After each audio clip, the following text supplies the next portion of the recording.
بسم الله الرحمن الرحيم الحمد لله رب العالمين الحمد لله الذي هدانا لهذا وما كنا لنهتدي لولا أن هدانا الله اللهم علمنا ما ينفعنا وانفعنا بما علمتنا وزدنا علما وعملا يا رب العالمين مولاي صل وسلم دائما أبدا على حبيبك خير الخلق كلهم يا رب صل على محمد يا رب صل عليه وسلم يا رب صل على محمد واجعل لنا في الجنان مجمع رب اشرح لي صدري ويسر لي أمري واحلل عقدة من لساني يفقه قولي.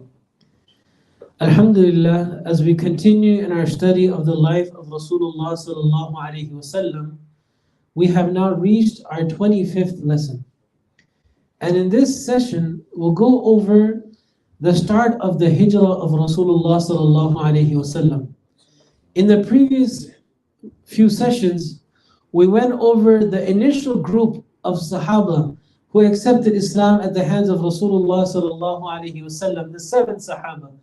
And then the 2 subsequent pledges known as Bay'atul Aqaba, the first one, and Bay'atul Aqaba, the second one. And after this is when the Hijrah of Rasulullah sallallahu alaihi wasallam and the Muslims started. Now, just as the prophethood, the nubuwwah of Rasulullah sallallahu alaihi wasallam was preceded by a number of dreams. We know that 6 months before Rasulullah sallallahu alaihi wasallam received prophethood, Rasulullah sallallahu alaihi wasallam saw a number of dreams. Similarly, before Rasulullah sallallahu alaihi wasallam migrated to Medina to Munawwara, Rasulullah sallallahu alaihi wasallam saw a number of dreams that signified or that showed that he was going to migrate. Now, the dreams did not highlight or mention the names of the places, the name of the place that Rasulullah sallallahu alaihi wasallam was going to migrate to. However, he was shown signs like date palms and things like that. And this is why Rasulullah sallallahu alaihi wasallam thought perhaps the location of Hijrah was Yamama or another place known as Hijrah. However, Rasulullah sallallahu alaihi wasallam was contemplating on these dreams and while contemplating on the migration, Rasulullah sallallahu alaihi wasallam through wahi, Rasulullah sallallahu alaihi wasallam was divinely shown that it was Madinatul Munawwara. And once Rasulullah sallallahu alaihi wasallam was shown that it was Madinatul Munawwara and the pledge was complete with the people of Madinatul Munawwara, Rasulullah sallallahu alaihi wasallam granted permission to his companions to now migrate towards Madinatul Munawwara. It comes in one hadith that Rasulullah sallallahu alaihi wasallam was actually presented with 3 options of where he should make hijrah. Number 1 was Al-Madinatul Munawwara, number 2 Bahrain, and number 2 a place known as Seeeah. These 3 options were given to Rasulullah sallallahu alaihi wasallam. And we think about it, if a person who we honor and respect were to come and visit, we give them an option that you can take this room, wherever you're comfortable, you can take this car, that car. The options are given out of respect. Similar manner, Rasulullah sallallahu alaihi wasallam was shown respect that you can choose where you want to migrate. So after the pledge of Aqaba, after Rasulullah sallallahu alaihi wasallam took the pledge from the people of Madinatul Munawwara, Rasulullah sallallahu alaihi wasallam now commanded his followers to migrate towards Madinatul Munawwara.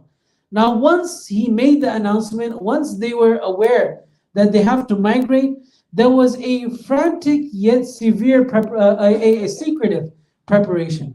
They were frantically preparing, however, they kept it very secret because they had to leave everything and they had to go towards Madinatul Munawwara. And the first family, as we briefly mentioned last week, that migrated was the family of Abu Salama radiallahu anhu. And as we mentioned that he initiated the hijrah with his family, however, his wife was held back by her family and his son was kept by his family. And eventually Salama was granted permission and she left from Medina to Munawwara alone without any guide. And on the way, one of the Sahaba, Uthman ibn Talha radiallahu anhu, guided her towards Medina to Munawwara.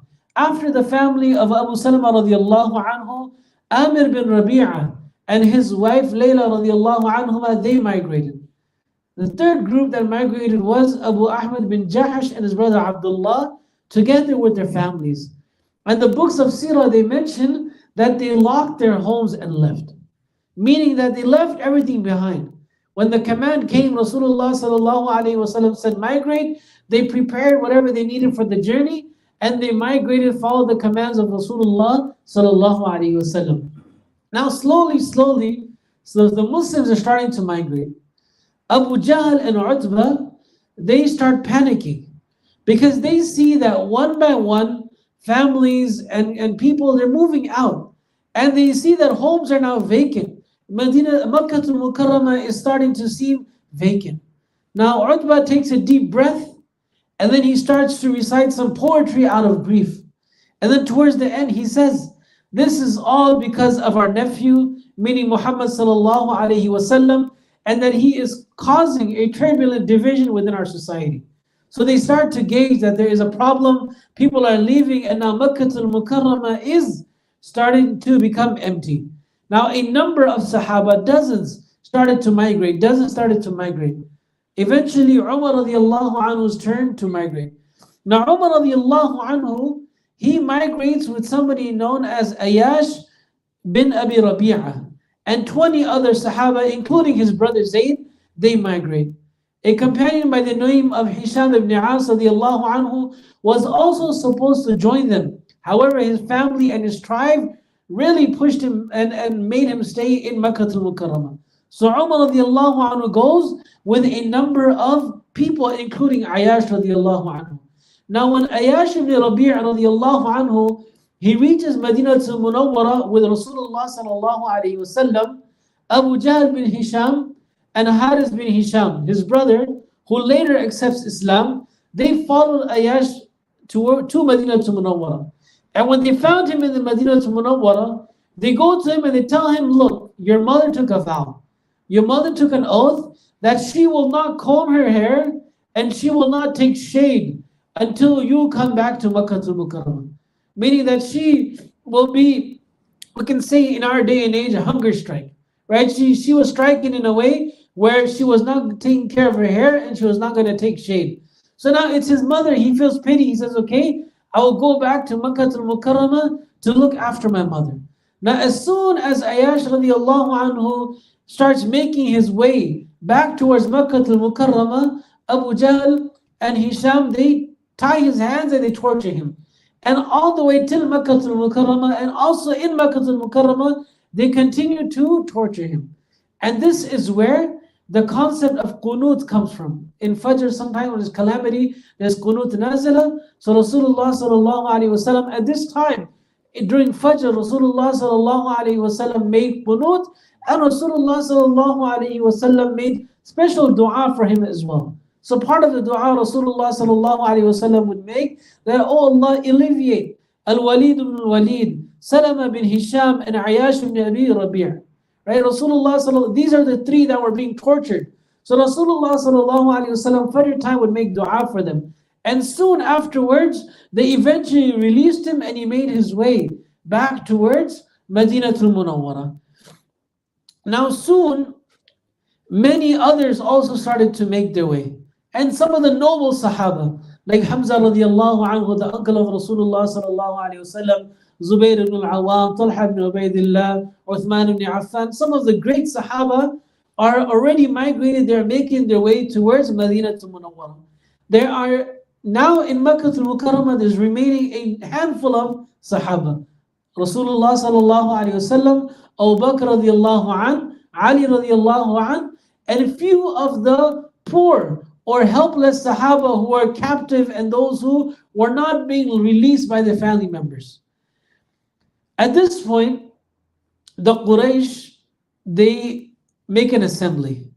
They saw that everyone is leaving and they knew that Rasulullah sallallahu alaihi wasallam would soon migrate.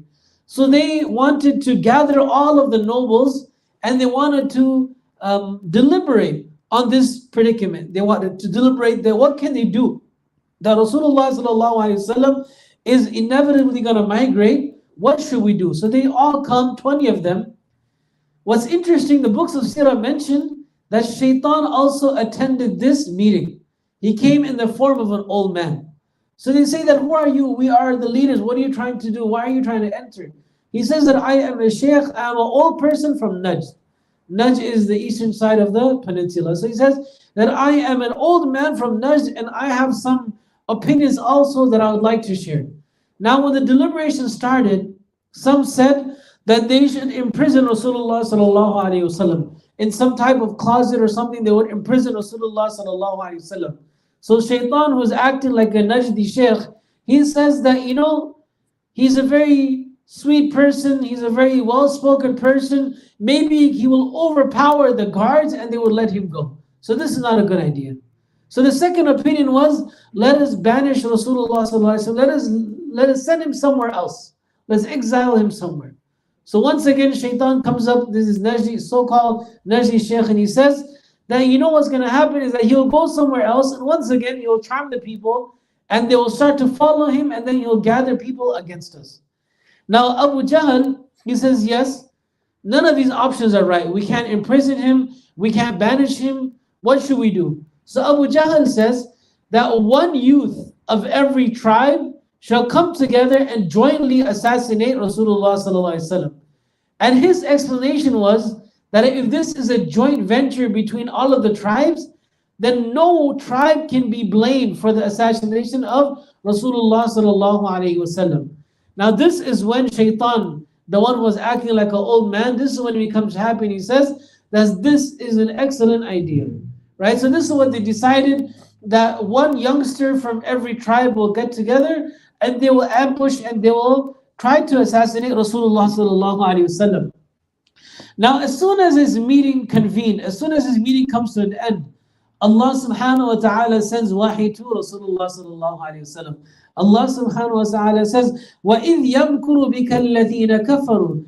And when those who disbelieve plotted against you, لِيُثْبِتُوكَ, that they imprison you, أو يقتلوك, or they kill you, أو يخرجوك, and or they remove you, they banish, exile you. وَيَمْكُرُونَ وَيَمْكُرُ اللَّهِ. They plan and Allah subhanahu wa ta'ala plans. وَاللَّهُ خَيْرُ الْمَاكِرِينَ. And the plan of Allah subhanahu wa ta'ala is superior. So this wahi came and Rasulullah sallallahu alayhi wasallam was given all of the information about what was decided. And then Rasulullah sallallahu alayhi wasallam was also given this dua to make. وَقُلْ رَبِّ أَدْخِلْنِي مُدْخَلَ صِدْقٍ وَأَخْرِجْنِي مُخْرَجَ صِدْقٍ وَاجْعَلْنِي مِنْ لَدُنْكَ سُلْطَانًا نَصِيرًا. That, oh Allah, make my entrance peaceful, my exit peaceful. So this is a dua that Rasulullah sallallahu alayhi wasallam was taught. Now Ali radiallahu anhu, he says that Rasulullah sallallahu alayhi wasallam then asked Jibreel alayhi salatu wasalam that who will migrate with me? Who will migrate with me? The Rasulullah sallallahu alayhi wasallam was told that Abu Bakr radiallahu anhu will be your companion in migration. And as we went over in the last session, Abu Bakr radiallahu anhu, for 4 months, he had 2 camels that he was feeding and that he was taking care of, that when the time comes, he will give it to Rasulullah sallallahu alayhi wasallam. So Rasulullah sallallahu alayhi wasallam waited, and then al-Mu'mineen Aisha radiallahu anha says that it was noon time. It was midday, and Rasulullah sallallahu alayhi wasallam comes to tell Abu Bakr radiallahu anhu that Allah subhanahu wa ta'ala gave them permission. That he was given permission to make hijrah. Abu Bakr radiallahu anhu, out of his humility, he asked that, will this unworthy one have the honor of joining you? Abu Bakr radiallahu anhu asked Rasulullah sallallahu alayhi wasallam that, can I join you as well? Can I have the honor? So Rasulullah sallallahu alayhi wasallam says, yes, indeed, surely you can join me. Abu Bakr radiallahu anhu burst into tears. He burst into tears, and Aisha radiallahu anha, al-Mu'mineen, she later narrates that this is the first time she saw somebody crying so profusely out of happiness, right? Because he was accompanying Rasulullah sallallahu alaihi wasallam in this Hijrah, which was a landmark occasion in the nubuwwah of Rasulullah sallallahu alaihi wasallam. Then Abu Bakr radiallahu anhu says that Rasulullah sallallahu alaihi wasallam, I have these two camels, you take one, I take one. Rasulullah sallallahu alaihi wasallam says that I will use it, but I will not take it from you, I will buy it from you. Abu Bakr radiallahu anhu, he wanted to please the wishes of Rasulullah sallallahu alaihi wasallam, so he allowed Rasulullah sallallahu alaihi wasallam to purchase it. And then Rasulullah sallallahu alaihi wasallam makes his way towards Madinah Munawwara, and inshallah we'll go over that in the next session. We ask Allah subhanahu wa ta'ala to grant us understanding of the life of Rasulullah sallallahu alaihi wasallam, the shama'il and the seerah of Rasulullah sallallahu alaihi wasallam, and that He make us from amongst the lovers and the true followers of Rasulullah sallallahu alaihi wasallam, and that He raises amongst the followers and the lovers of Rasulullah sallallahu alaihi wasallam in the hereafter. Wa akhiru da'wana anil hamdulillahi rabbil alameen.